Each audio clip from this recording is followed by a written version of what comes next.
ইয়ার র্যাঙ্কের season change হয়েছে just কিছুদিন আগে। তবে আমি এত পরিমাণ র্যাঙ্ক খেলছি, র্যাঙ্ক খেলে প্লাস মাইনাস করতে করতে আমার র্যাঙ্ক পয়েন্ট 4100-এর কাছাকাছি। তখনই আমি চিন্তা করি যে না, আমাকে র্যাঙ্ক খেলতে হবে। তখনই আমি স্কোয়াড বানিয়ে র্যান্ডম প্লেয়ারদের সাথে খেলবো এই চিন্তায় ম্যাচটা স্টার্ট করে দেই। দেখতে দেখতে আমাকে লবিতেও নিয়ে আসে, আর দেখতেই পারতেছো আমার সাথে টোটালি আরো 3টা প্লেয়ার চলে আসছে। আর আমি খেয়াল করি এখানে মুন্না ট্যাঙ্কের একটা নাম প্লেট, তার মানে মুন্না ট্যাঙ্কে কি আমার মেসেজ পড়ছে? ভাই টার্গেট তো তাইলে লক, মুন্নার আজকে মারবই যেমনি হোক। চিন্তা করতে করতে আমি নেমে যাই ক্লক টাওয়ারের মধ্যে। সামনে ইউএমপি ছিল, আমি ইউএমপি নিয়ে নেই, আর যা যা টুকটাক লুট লাগে সেগুলো আমি নিয়ে সামনের দিকে রওনা হচ্ছিলাম। একটা প্লেয়ারকে দেখলাম এবং চান্দু গাইজ 1 শট 2 শট 3 শট, ওরে ভাই রে ভাই 180-এর মতো ড্যামেজ আছে, কিন্তু প্লেয়ারটা মরে নাই। এন্ড চান্দু ফাইনালি প্লেয়ারটাকে নকডাউন করছি। এন্ড গাইজ চলো, এই এখানে আরো একটা প্লেয়ার আছে।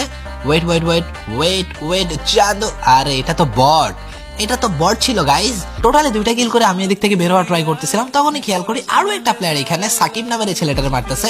এন্ড গাইজ আমি উটপিকা দিয়ে হেড মারা ট্রাই করছিলাম, লাগে না, এবং যাইতে এই প্লেয়ারটারও মারেছি, নাম হচ্ছে ইরক্স। ওকে গাইজ, টোটালি কিন্তু আমার এখানে 3টা কিল হয়ে যায়। তবে আমি এখন পর্যন্ত মুন্না ট্যাঙ্কের কোথাও খুঁজেই পাইলাম না। মুন্না ট্যাঙ্কের খুঁজে না পাইলেও আমি কিন্তু খুঁজে পাই গেছি ফ্রি ফায়ার 11টার মধ্যে ফ্রিতে কিভাবে ডায়মন্ড টপ আপ করতে হয়। তোমরা শুধুমাত্র এই প্লে স্টোরে থাকা ডায়মন্ড অ্যাপটা চেক আউট করবা, আর অ্যাপসে ঢোকার পর শুধুমাত্র ফ্রিতে অ্যাডস দেখবা। অ্যাডগুলো দেখার পরে তোমাদের পয়েন্টস কালেক্ট হবে, আর সেই পয়েন্টগুলো দিয়ে তোমাদের ইউআইডি দিয়ে তোমরা ইজিলি মান্থলি উইকলি সম্পূর্ণ ফ্রিতে নিতে পারবা। সো এখনই চেক আউট করে আসো। ফ্রিতে মান্থলি উইকলি ব্যাপারটা তো বলে দিলাম, কিন্তু মুন্না ট্যাঙ্কের এখনো পাইলাম না। এই মাত্র চাঁদু কিল করছে। আচ্ছা চাঁদু তাহলে এখনো আছে।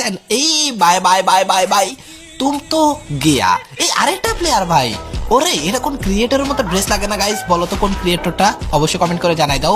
এন্ড চান্দু 2টার এখানে টোটালি কাল্লু একটা মার দিয়ে দিলাম, কিন্তু ভাই মুন্না কোথায়? চান্দু এই মুন্নার তো আমি খুঁজেই পাই না।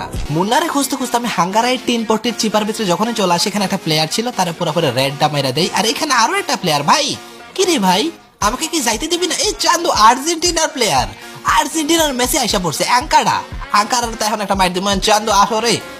ওকে মেসি দেখে ওরা যাইতে মারলাম, নেইমার অথবা রোনালদো এলে কিন্তু ওরা হেডশট মারা দিতাম।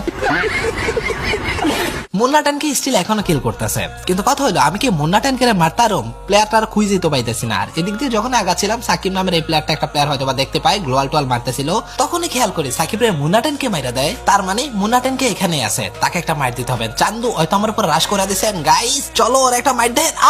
মুন্না ট্যানকে আমার হেডশট মারিয়ে দিছে উটপিকার দিয়া। এইটা কোনো কথা? আমার স্কোয়াডই ওয়াইপড আউট হয়ে গেল। অবশেষে মুন্না ট্যানকে মারতেই পারলাম না, কিন্তু এটাকে আসল মুন্না ট্যানকে ছিল? মুন্না ট্যানকের নাম তো এমন না গাইস। চলো তার গেম প্লেটা একটু দেখি।